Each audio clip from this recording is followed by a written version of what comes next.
तो परमाणु बम की रोज बात हो रही है, लेकिन ज़ेलेंस्की को फिक्र है कि टैंक कौन देगा।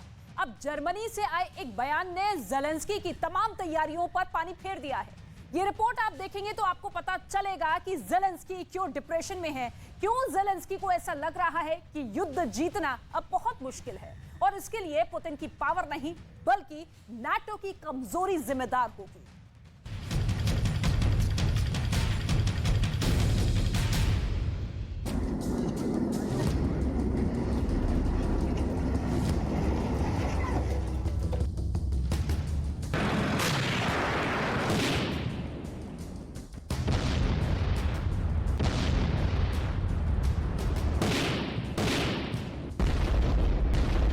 ज़ेलेंस्की पहले इन धमाकों को देखकर बहुत खुश हुए, लेकिन 2 दिनों के दौरान ऐसे फैसले हुए कि 24 घंटे के अंदर ही ज़ेलेंस्की डिप्रेशन में आ गए। ज़ेलेंस्की का ब्लड प्रेशर भी अचानक उन्हें परेशान करने लगा।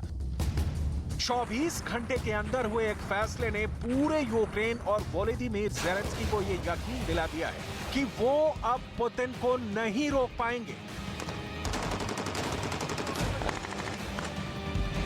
24 घंटे के अंदर ज़ेलेंस्की की बहुत सी उम्मीदें टूट गई हैं और ये झटका उनको नाटो ने दिया है। ज़ेलेंस्की की किस डिमांड पर जर्मनी ने पानी फेर दिया है, वो देखने से पहले देखिए ज़ेलेंस्की की हर वो मांग जो अमेरिका और नाटो ने पूरी की है। ज़ेलेंस्की ने जब रॉकेट मांगा, ज़ेलेंस्की को हाइमर्स मिला। ज़ेलेंस्की ने जब तोप की डिमांड की तो ज़ेलेंस्की को M777 मिल गई।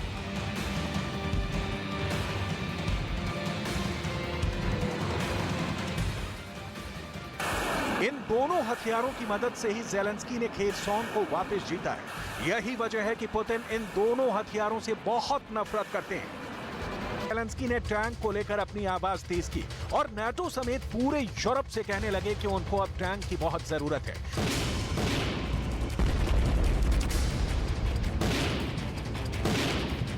क्योंकि यही एक ऐसा हथियार है जिससे वो जमीन पर पुतिन को रोक सकते हैं।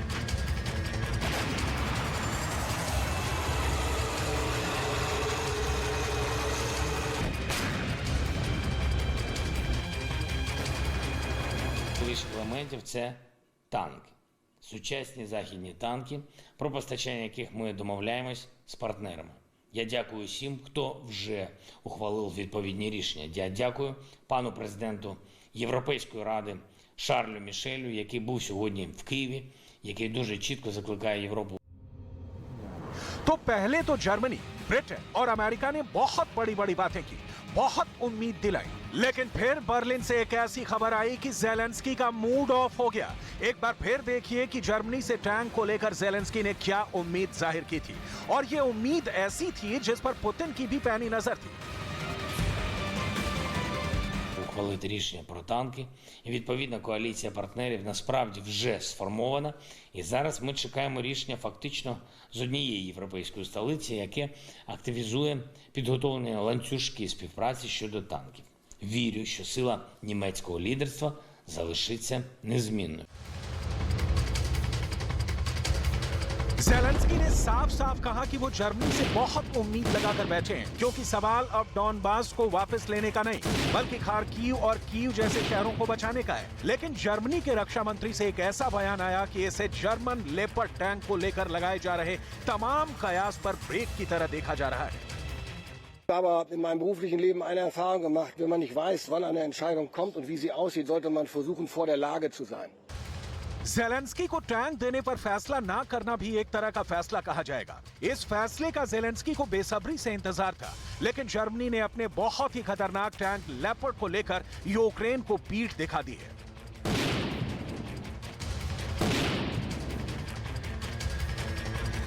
जर्मनी को डर है कि यूक्रेन को अगर टैंक दिया गया तो इससे युद्ध और ज्यादा भड़केगा।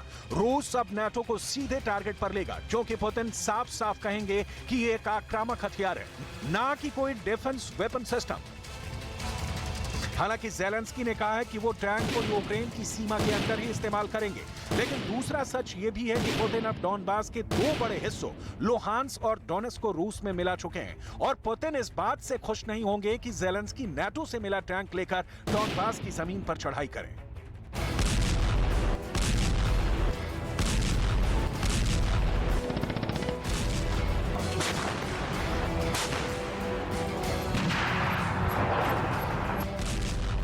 बात साफ हो चुकी है कि यूक्रेन में अब दुनिया का सबसे खतरनाक टैंक युद्ध होने जा रहा है और जनवरी के साथ फरवरी की लड़ाई ऐसी होगी कि पूरी दुनिया देखती रह जाएगी। इस वक्त यूक्रेन के रिजल्ट को 3 फ्रंट के नजर से देखना जरूरी है।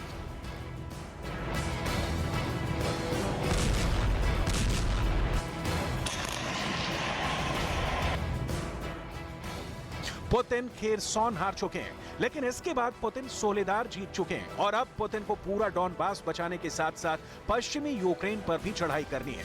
यही पुतिन का फैसला है, यही पुतिन का इरादा है और यही पुतिन ने ठान लिया है।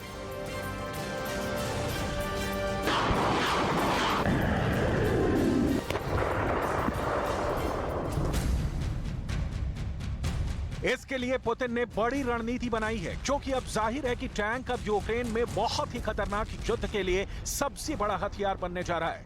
टैंक ही वो मशीन है जो अब यूक्रेन के युद्ध का फैसला करेगी। इसीलिए पुतिन ने अपनी आर्मी कमांड को लेकर जो बदलाव किया है, उसका सेंटर पॉइंट टैंक युद्ध ही है।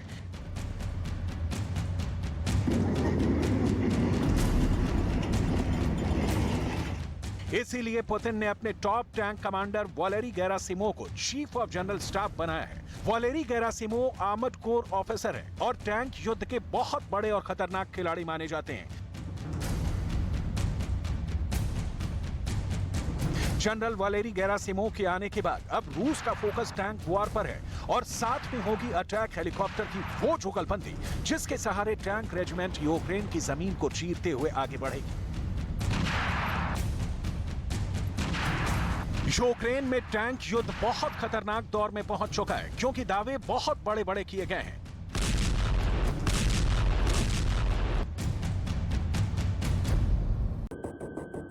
यूक्रेन का दावा है कि वो रूस के 3000 से ज्यादा टैंक तबाह कर चुका है। इस दावे की पुष्टि स्वतंत्र स्रोत से नहीं की जा सकी है। वहीं युद्ध से पहले यूक्रेन के पास करीब 2000 टैंक थे और अब नौबत ये आ चुकी है कि ज़ेलेंस्की को नाटो से टैंक की डिमांड करनी पड़ रही है। यह बात साबित करती है कि रूस ने यूक्रेन की टैंक वाली ताकत पूरी तरह खत्म कर दी है और अब ज़ेलेंस्की पूरी तरह अपनी आर्टिलरी यानी तोप खाने पर निर्भर है। इसीलिए कह सकते हैं कि ज़ेलेंस्की की टैंक वाली ताकत पूरी तरह खत्म हो चुकी है और उनकी नजर अब नाटो के 2 टैंक पर है, जिसे लेकर ज़ेलेंस्की बार बार नाटो को कहते रहे हैं कि उनको ये टैंक दिए जाएं ताकि वो पुतिन का मुकाबला कर सके।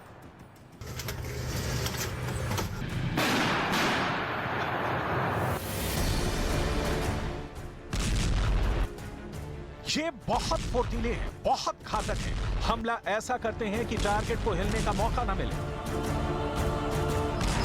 इसमें सबसे आगे नाम ब्रिटेन के चैलेंजर टैंक का रहा है, जो ज़ेलेंस्की की डिमांड लिस्ट में इतना ऊपर है कि ब्रिटेन ने करीब करीब उस पर मुहर लगा ही थी। यही ज़ेलेंस्की की अब सबसे बड़ी उम्मीद है। टैंक को लेकर ज़ेलेंस्की की डिमांड ऐसी है, चाहे वो ब्रिटेन हो, अमेरिका हो या फिर नाटो का कोई और देश, ज़ेलेंस्की की टैंक वाली ख्वाहिश तेज होती जा रही है। यही वजह है कि ज़ेलेंस्की अब 10-20 नहीं बल्कि पूरे 300 टैंक चाहते हैं। ज़ेलेंस्की चाहते हैं कि रूस से लड़ने के लिए नाटो उन्हें 300 टैंक की डिलीवरी जल्दी से जल्दी करे।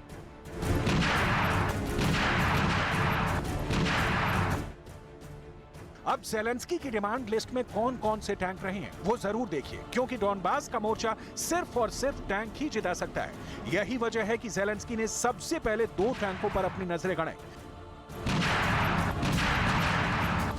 पहला है ब्रिटेन का चैलेंजर टैंक, जो जल्द यूक्रेन आ सकता है, और दूसरा है जर्मनी का लेपर्ड टैंक, जो अब ज़ेलेंस्की को मिलना मुश्किल है।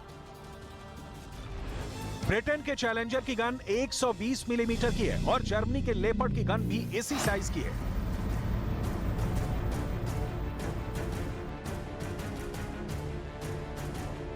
ब्रिटेन के चैलेंजर का वजन 65 टन है, वहीं लेपर्ड का वजन 70 टन है। चैलेंजर 60 किलोमीटर प्रति घंटे की रफ्तार से दौड़ता है, जबकि लेपर्ड की रफ्तार 70 किलोमीटर प्रति घंटा है। इन दोनों टैंकों को लेकर यूक्रेन की फौज ने अपनी तैयारी पूरी कर ली थी।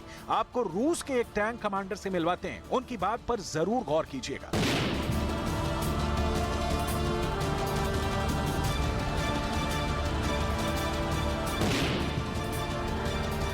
Що тут леопарди, челенджери вже. І я думаю, вони навіть без пострілу будуть втікати. Це велика мотивація для піхоти, коли танки рядом. У них теж бойовий дух піднімається, тому вони менше страху, ніж без танків. Ну, а з танками, ще якщо з леопардами чи челенджерами, це, я думаю, як почнемо штурмувати, це не зупинимося. लेकिन ज़ेलेंस्की के लिए लेपर्ड का रास्ता बंद हो चुका है, इसलिए उनकी उम्मीद अमेरिका के अब्राम टैंक से भी लगी हुई है। ये बात अमेरिका भी बहुत अच्छी तरह जानता है कि बिना टैंक के ज़ेलेंस्की की दाल गलने वाली नहीं है, क्योंकि ज़ेलेंस्की की फौज को रूस के टैंकों से लगातार खतरा बना हुआ है और वो सिर्फ एंटी टैंक मिसाइलों से रूस को नहीं रोक पाएंगे।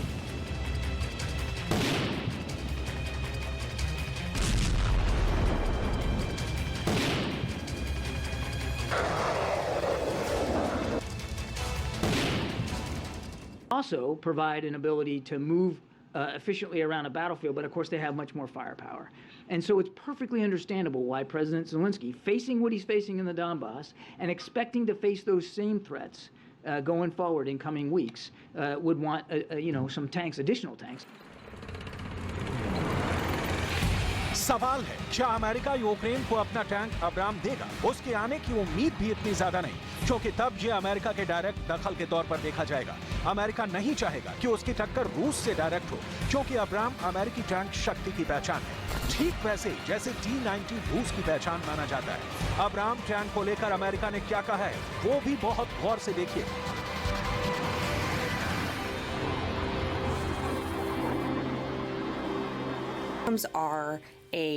It's more of a sustainment issue. I mean, this is a tank that is requires jet fuel, whereas the Leopard and the Challenger, it's a different engine. They require diesel. It's a little bit easier to maintain. They can maneuver across large portions of territory before they need to refuel. The maintenance and the high cost that it would take to maintain an Abrams is it just doesn't make sense to provide that to the Ukrainians at this moment. Abram tank ना देने के लिए America का बहुत ही दिलचस्प बहाना देखिए। America बता रहा है कि चैलेंजर और लेपर्ड डीजल ईंधन इस्तेमाल करते हैं, जबकि अब्राम टैंक जेट फ्यूल से चलता है। ऐसे में अब्राम को इस्तेमाल करना ज़ेलेंस्की की फौज के लिए बहुत महंगा पड़ेगा। इसे साफ-साफ अमेरिका के इनकार के तौर पर देखा जा सकता है। लेकिन सवाल है कि ऐसी बात अमेरिका ने तब क्यों नहीं की जब उसने यूक्रेन को हाइमर्स रॉकेट सिस्टम दिया, जिसके रॉकेट करोड़ों रुपए के आते हैं। इसीलिए देखा जाए तो ज़ेलेंस्की अब पूरी तरह नाटो के रहमो करम पर है। वो बार-बार कहते हैं कि वो यूरोप को बचाने की लड़ाई यूक्रेन में लड़ रहे हैं, लेकिन लेपर्ड को लेकर जो जवाब उनको जर्मनी से मिला है, वो उससे बहुत हताश हुए हैं। हालांकि अब भी उनके पास कोई भी रास्ता नहीं है। नाटो के छोटे-छोटे देश भी उनके लिए बड़े सप्लायर बने हुए हैं। वही उनकी सबसे बड़ी उम्मीद है। Більший від цієї країни пакет збройної допомоги за гаубиці та боєприпаси. Дякую Швеції за новий військовий пакет, за енлави, арчери і БМП. Я дякую Данії за ухвалення рішення по Цезарям для наших воїнів. Це серйозно посилить нашу армію. Я дякую Литві за новий військовий пакет, за зенітні гармати, амуніцію і гвинтокрили. І готуємо. फिलहाल सबकी नजर ब्रिटेन के टैंक चैलेंजर पर भी होंगी और अमेरिका के अब्राम टैंक पर भी, क्योंकि अमेरिका ने अभी तक पूरी तरह ना नहीं कहा है। ये दोनों बहुत भारी टैंक हैं और यूक्रेन की दलदली जमीन पर वो भी बुरी तरह फंस सकते हैं। रूस के हेलीकॉप्टर पावर के आगे वो भी जूझते हुए नजर आएंगे, इसमें कोई शक नहीं होना चाहिए। इसलिए जनरल वालेरी गेरासिमोव भी चाहेंगे कि अपने पूरे करियर का ख्वाब वो पूरा करें।